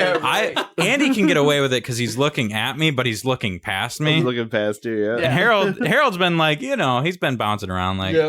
But yeah, it's hilarious to watch because I've just dealt with it so much, and that's why we don't have a TV on set anymore because Mark's like, oh yeah, Just cool. watch it. Just watching the demo play over and over again. Yeah. But no, this is like a long, play video. I know it's fantastic. I've been watching it the whole time. I would love to watch this thing behind me, but if I'm just sitting there, this mic is out of my range, man. Well, those are notes for the new studio that I'm gonna put into whatever house I end up in. There you go. Me and Janelle end up in. So, do you recommend this book, Andy? It's a good time. It's a bad time for any Castlevania lore purists. Yes, but, I would say. or like lovers of really heady literature. But if you're looking for just a fun read or some really bad jokes, if you like seeing stuff that's like so bad it's entertaining, this will do you good. Okay, so can we add something just because we're on the show? Mm-hmm. Can we add a 1 out of 10 rating on this? And you have to use points. You have to use points. It's Okay, not a yeah. 1.0. It's a 1.1 or whatever. Okay. So Mark, why don't you start it out? We'll go around the circle here. 10 out of being 10, like the 10 best being book perfect, ever made. 0 being like, wow, this might be Hitler's whatever. Mein Kampf this is 2. What? Just cut that. That was just cut I'm sorry, that I was out. watching the screen. I don't know where we are right now. Just cut that part. Just fucking cut Mein that. Kampf 2, The Reckoning. Mein Kampf 2 by Donald Trump. So it's the worst possible thing it could be. Oh man, I would give it a 7.2. on just entertainment. 7.1. Okay. Are we grading this on entertainment value or literary value? Oh, God. I think I'm we not the go- one to ask on literary value, so I'll just say entertainment, Well, 7.1. Him and I will go entertainment. You guys go literary if you want. Or you can do whatever you Oh, want. Don't let God. Matt just tell you what you're doing. Yeah, this is your fucking show. Just tell me to shut up whenever. I'll go 5.9. I enjoyed it, but the chocolate made me want to just set my phone on fire I'm while I going was listening to it. 7.1, hoping that he gets his ass kicked by the bully afterwards. Yeah, there you go. Yeah. All right. I mean, if I'm going for entertainment value and the amount of times that I scoffed or laughed while I was reading it, I'd say probably like a 7, I'd say. But if I was going for literature value, this was like a 0.6. Like, it was just made no sense. The book was all over the place. And they left many typos. Yeah. Oh, many Yeah. typos. Yeah. Yep. That's And their thing. grammatical errors. Yeah. That's Castlevania's thing, though. Yep. Yeah. I was thinking about that. We were just like, okay, I mean, I guess That's just the Japanese translation, man. it's got to be The messed morning up. sun has vanquished.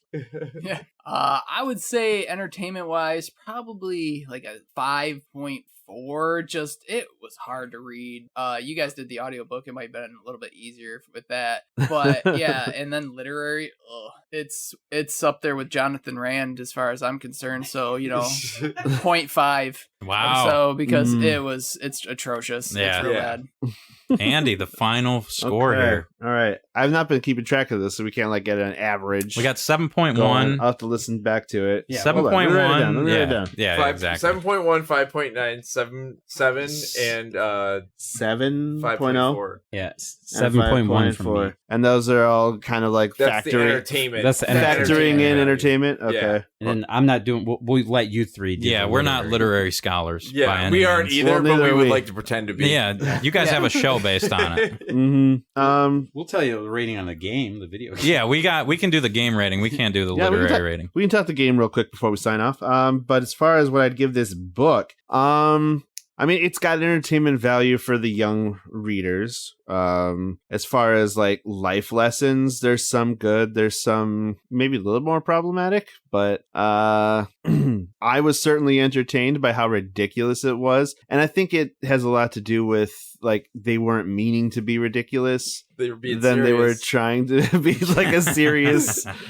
kind of, hey, this is a cool story where we've got this big badass buff hero like Arnold Cherry Schwarzenegger. Yeah, if we were casting this thing, you'd have like, oh man, who's the coolest kid in 1990? You'd have like The Jonathan gamer. Taylor Thomas. Jonathan Taylor Macaulay Thomas. Culkin, are you Ma- fucking here? 90. I don't know if he I might think- have been before that. That's around that time. Around that time. Yeah. We were. Macaulay Culkin Yep. meets Home Alone. Arnold Schwarzenegger. And they go on a quest to defeat Dracula. You know, super cool. There's lots of candy involved. Who's playing Dracula? Who's Home playing? Alone is a 1990 film. Okay, Christopher okay. Lee. I'll rate this and then we'll then we'll cast it in Yeah. our heads. Okay, but entertainment value 8, Oh wow, Nice. Okay. literary value 4.6. Wow, that's a solid. Really? That's a solid You're rating. going on literary. 4 points above me. On literary value. Yeah, literary value. That's not bad. Wow. So we got the movie cast. We got Home Alone is Macaulay Culkin's a Macaulay kid, right? Culkin is the kid. It's and Timothy Macaulay Bradley. Culkin. Yep, Macaulay Culkin All right. is Timothy Bradley. Arnold Schwarzenegger has to be the Freddy whatever the fuck, right? No, he's Or who he's is he? Simon Belmont? Simon Belmont. Yeah, he's Like- like Arnold is Simon. Arnold, but don't they describe Freddy, the Freddy guy, He's as Simon. He's got biceps that would make Arnold Schwarzenegger He is the blush. Conan. Terminator of- 2, and Last Action Hero. He's been in Conan. all those. Yeah. Yeah. Yeah. Okay, so Okay, so we got Culkin and Schwarzenegger in the two main roles. Dracula. we have to Ooh. find a really bad Dracula.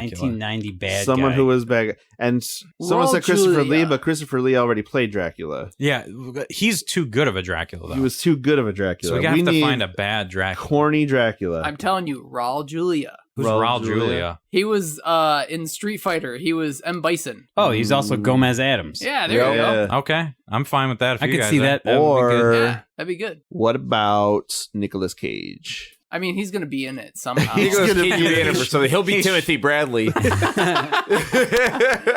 He could be like the narrator. Yeah. The Oh, narrator. man, there we go. 6.7 is the average for the entertainment value. That's not bad. Yeah. It was entertaining. It's just Yeah. really bad. That's why it was so entertaining to me, at least. Yeah, I agree. But okay, so we said Dracula is played by Ronald Julia. Dahl or whatever. Raul Julia. Raul Julia. Yes, we're bringing him back from the dead. Well, he's not dead yet. It's 1990. Yeah. Yeah. We got to find Linda and then maybe like one more. Linda. Who was in Lady Hawk? Who was the girl girl- in Lady Hawk? The girl from Lady Hawk. I'm trying to think. What is Lady Hawk? You never saw Lady Hawk? I don't think so. I mean, this Oh, is the role very for like strange. the. I'm going with Meg Ryan on this one. You know Meg what? Ryan? I'm not. Okay. You're not wrong because she's all Linda's looking for is like a dependable man, Yeah. and that seems like a Meg Ryan. It's That's a a thing. Meg one Ryan dimen- thing. I It's mean, a she's- one-dimensional '90s woman Oh, character. she's made like 8,000 movies about. and that's her that- character. Hanging You should out with- see hear my review on Mark Sleepless in loves Seattle. I've got Sleepless in Mail. Seattle. Sleepless in Mail? Seattle. You've Got Mail is one of my favorite romance movies ever. So yeah, she's Tom awful Hanks in in it. Sleepless I in mean, Seattle. So yep. So, okay, Meg Ryan is Linda and Whistle, and then we cast as we just need Freddy. I the feel voice like. of Freddy, definitively. I mean, I think that we should get Robert But I feel like Englund? Robin Williams. What? Robert Englund, Robert Englund. Robert Freddy. who played Freddy Krueger. Oh yeah. Get him to wear Freddy Krueger stuff, but then wear the fish monster face over top of it. I was thinking Bobcat. Bobcat Goldthwait. That Yeah. would be good. Maybe he can I be like that slimy. better. Maybe he can be Yeah. slimy. Oh, and I want to make a special mention. Let's get Lemmy from Motorhead to play Thanatos. Yes, there we go. Oh, Yeah, Yeah, okay. absolutely. You gotta have a Just musical come dressed like you crossover. normally Exactly. dress, bro. Well, or either him or Jack Black. Like, Jack Black wasn't big then. He didn't No. exist He yet. didn't even in exist. Yeah. 1990. yeah, that's Yeah. true. He wasn't even he didn't have his arm blown off in the Jackal He was yet. way- Well, yeah, when was Jackal? That was like 94, 95. I love that Yeah. movie. That though. movie's fantastic. Plus, love it. dude, Motorhead could do the soundtrack for it. It'd be pretty Yeah. sweet. And the whole soundtrack is just Ace of Spades on loop. Like, that's it. Every time music Oh, and kicks in. it's all about the game. Yeah. The whipping monsters montage. When hey, I want to check on your guys' prints for this. If you go to page 64 in the first sentence, there's the word doubt. Is the D just like completely jacked? No. Your copy? No. Oh, see, yeah, mine's like totally messed up. In the Oh, print. wow. Where's Doubt at? The That, very- that must have been just like a printing press. Yeah, no, mine's fine. mine's Lip. fine. Man, my copy. You just got a sucks. shit book there. Your copy is like There's no cool trading so- card. It's so beat up that some of the words have moved around in the book. I got the worst copy ever. Like, I'm the biggest fan. I have the worst copy. Ah, they're killing me. Oh. Well, that's been a blast so far. So, Yeah, it was great to have you guys on the show. Can we pick the next Worlds of Power? I have a request. I also Okay. have a request. All right. We'll see. Maybe we do like a what vote. are here. all of them? Do we know the list of all of them? I already have I have Ninja 3 Gaiden. more of them on my shelf over there. There's Blaster Master, there's Ninja Gaiden, there's Mega Man 2, there's Wizards and Warriors, which I don't have. Ooh. And there's like what's Here. the one with the helicopter? Fucking Like Tiger Hell? No, that's Brian. Not Tiger a Tiger Hell. Hell. Yeah. Commando. Nintendo Worlds of Power. I got you. it's like air. So I wanted to do Ninja Airwolf? Gaiden. I want to do Ninja Gaiden really I bad. really want to do Ninja Gaiden, but I didn't know they made a Mega Man 2. So, That okay. sounds pretty good. I got you guys here. So this is chronological in the series. The first one is Blaster Master, then Metal Gear, Ninja Gaiden, Castlevania 2, Wizards and Warriors, Bionic Commando, Infiltrator. Infiltrator is the helicopter one. Yep. Yeah. Shadowgate, Mega Man 2, and then Bases Loaded 2 second season. That's a wild one. Bases Loaded to. Is it going to be like Major League? Oh my god! I don't know. That's a wild one. I think all of those are going to be fun. Minus, We'll do them I all. honestly think all of them will be fun. Right. Yeah. I think But I would love to do Shadowrun or Was it Shadowgate. Shadowgate. That would be cool. I think that one's super rare. People say that one's also really good. Maybe that's why it's super rare. So But- I would love to do Ninja Gaiden next. I just beat the second one, and I love that game series. So I would love to do that game. I have Ninja Gaiden already. Next time we can all get together. I think Ninja Gaiden's the way to go. Ninja Gaiden is the next Worlds of Power episode for us. Do we save Bases Loaded for the last one? Yeah. I mean, because Well, it's here's so the thing, we gotta stupid. remember, at this point, we're actually living up to our one of these per year thing that we Yeah. said. I think we I can think do. we're just gonna have to deal with the fact that Josh lives in California, and I do. we'll have to do a remote. You know what I mean? With you guys. no. One a year. The only No, I problem- think we 'cause- could do 2 a year because you usually visit twice a year, No, right? I usually only visit once a year. Well, Yeah. change that. This okay? is one and hey, done. Fix give me your more shit. vacation time, or why don't you guys come out and see me for once? I'm actually going out there next year, so oh, nice, yeah. we'll Let just me do know, man. Josh and I'll do a Worlds of Power show without all of it. Yeah, right. We'll go do to a the- review remote. Yeah, with Josh. yeah. There we go. We'll go to the Pacific Pinball Museum. Perfect, and we'll do Yeah. it right from there. Yeah. We'll just set up Ooh. on one of the tables there. Yeah, that'd probably be okay with it. I kind of like it once a year. It's usually how long it takes me to read one of these books. right. It's all it takes me to set up all this stuff in my living room. It's like All 80 of pages. all of our podcasts will be dead and gone by then, but we'll still Still do do this. this Yeah. once a year. Yeah, let me just do this. You one, guys yeah. remember when we did a podcast So, 10 years ago? Join us next episode for ReLiterated when we cover Ninja Gaiden Yeah, right. a year from now. You 1 year Yeah. from now. So Ninja Gaiden's the next one on the list. Also, Yeah. Andy, I see that Mortal Kombat book up there. Ooh, yeah. I would that like one's- to do that one sometime. That one is not Worlds of Power, but Yeah. Oh, It's that's not a kid's book. it's a Well, thicker one. I Yeah. mean, it's Is it a not for kid's book? it's not for kids. No. Yeah, I'm no. sure I but could. it's also not super gory. Right. Okay. Huh. So maybe we save. So here's what we do. Maybe we save the Worlds of Power for in person because it's just such a good vibe. Oh yeah. And then occasionally we can throw in a video game book in there and do like the Discord stuff or whatever. Yeah. Yeah. The It's remote. not the worst. We'll figure it out. yeah. That book looks Ooh, thick. That might figure take it me out. a decade. So. Right. And Let's I get don't the know. audiobook. It's way easier. Yeah. Put down 1.5. Yeah, exactly. That's If it. one does not exist, I shall make it. Yeah. There you go. Nice. Well, appreciate you guys having us out here. It's been a blast, as both of these episodes have been. I've been looking forward to this one just like I did the last one, and it turned out great again because it's just a blast talking about these shitty Nintendo Oh, books yeah. with you guys, and especially having Mark here, just being in person. It's such a fun time. So thanks for having us out here again. Yeah, Oh, yeah. absolutely. Appreciate Yes. y'all coming out. You're welcome to Andy's Yeah. apartment anytime. Thanks. Yeah, appreciate that. Yeah. Just stop in. It's no lie. Yeah. If you want to stay in later, play some Mario Party. Party? Oh, you don't want to play that with me. Oh yeah, I do. The challenge still is on the table. Oh yeah, please. Nobody can. Is this on the 64? Are we? I don't have a Mario Party on the 64 right now. That's okay because you would. Like we can lose play that. Super Mario Party on the Switch because it's kind of more neutral. More Yeah, it's like it's fair and people more can actually fair. win. Like that's the problem with it is you just can't fucking decimate at it. Like Mario Party sucks. Matt ruined Mario Party for me. I have. He has scars on his hands from fucking. Yeah, I want to see those scars you're talking about. It's gone. Scars don't go away. It's gone for the most part. Oh It's yeah, they still do. Yes, they do. Do they really? Oh, I believe so. I had a scar on my wrist for many years, and I realized, like, just the other day, I was like, "Oh my god!" I'm like, Where is it? I had scars. I had scars all over my wrists, man. Up and down. I had lines. Listen, it wasn't that. It wasn't that. I reached down next to a hot manifold on a lawnmower, and I burned my wrist. Yeah, sure.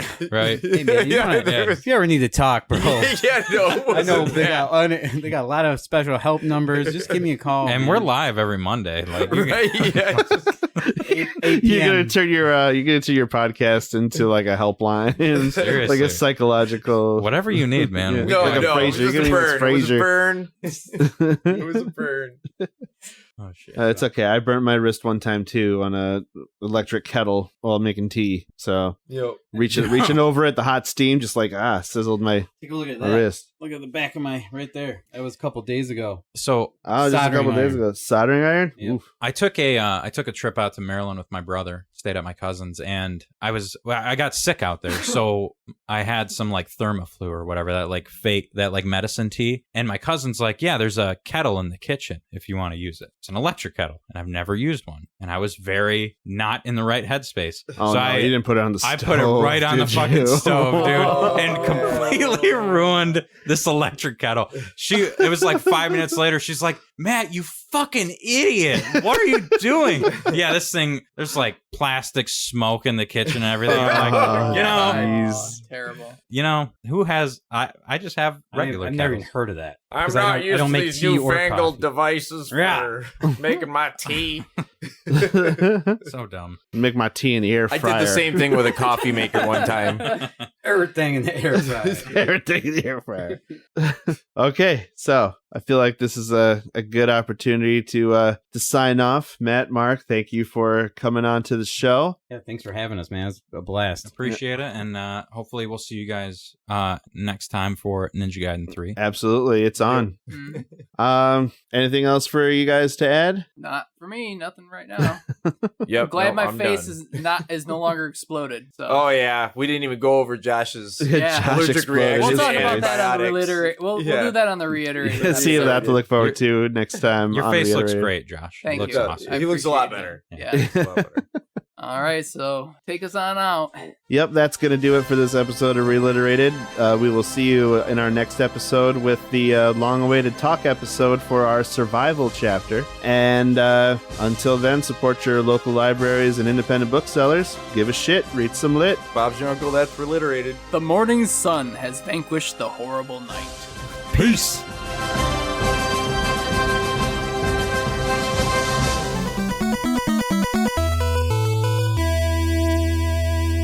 This has been ReLiterated, a production of the Chocolate Milk Friends and part of the 989 Podcast Network. If you enjoy our show, please consider giving us support by subscribing, recommending us to your book reading, podcast listening, 90s nostalgic friends, and most importantly, rating and reviewing us on Spotify, Apple Podcasts, Audible Podcasts, and Spotify. Did I mention we really want some Spotify ratings right now? Your ratings and reviews go a long way towards getting us in the ears of new listeners. You're also invited to join the growing ReLiterated community on Facebook, Twitter, Reddit, TikTok, YouTube, and Instagram. And if you really want to get nuts, we have a Discord too. So bing us and join us in this nonsense. If you have a book suggestion for a future episode or have questions for us, send us an email at reliterated@gmail.com. Thanks for listening. Peace. Peace. and then just combine that in post. Yeah, Yeah. because last time you guys hit it perfectly. I know, it was beautiful. Yeah, All just right, grab let's the do one from the let's last do it one. right now. All right. I thought you were I going to can- say something. And then I can was edit. gonna I can edit it. It's say- I fine. always say peace. You I'm- always say. Well, we fucked up now. So He how did stole you, your piece. You ended it with Still the, my piece. I did it with the what they say at the end of the game. This is not a live show, so we don't have to hit it every time. It's not a live Yeah, show. Yeah, you no. don't have to So, hit it perfectly. No. although this will show up in the post wrap up, the That's post. fine. Okay, Of so- course, yeah. Okay, I was all right. talking about Ready? this. Peace. Mark, Ah. what are you fucking doing? I'm like, why would I count down if you're not going to do the peace? 3, 2, 1. Oh, we're Peace. both saying. You say it with Okay, me. Yeah. All right. Okay. Are you ready? Hold on. All right. Be prepared. All right, I'm ready now. Vocal warm ups. Yes. Okay, Peace. There we go. and beautiful. That was perfect. that's the soup. Usually him and I are like fucking. Simpatico. Yeah. We didn't have it that time. I saw you throwing signals at him. Like, I was trying. Mark's Like, like, I literally I threw. don't know what's I going threw on up here. like peace. You mean You did this. peace? And I'm like, okay, I'll just say Oh peace yeah, vagina. after, Yeah, that's after what he says you're something. going for. It's like, And I'm waiting for you to line me Oh. up to say, like, we'll see you next time. after all Peace. after all that couples counseling and everything. I was like, yeah, I'll say peace, yeah. Welcome to this And then timeline, you said my peace, and I was like, friend. oh, I was really hoping. peace. Peace. Yeah. Peace.